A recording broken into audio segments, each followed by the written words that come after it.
धोखा एक जहर है जो आत्मा को धीरे धीरे निगल जाता है और जिसने दिया वो सोचता है मैं बहुत चतुर हूँ, चालाक हूँ। दरअसल में वो अपने दिल का एक आईना तोड़ देता है।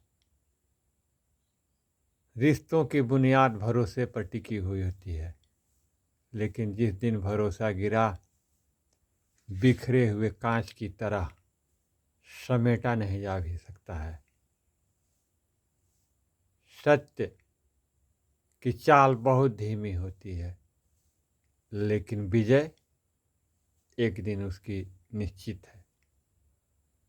बहुत से इतिहास, वेद, पुराण में है ये व्याख्या है कि सत्य की कभी हार नहीं हुई है।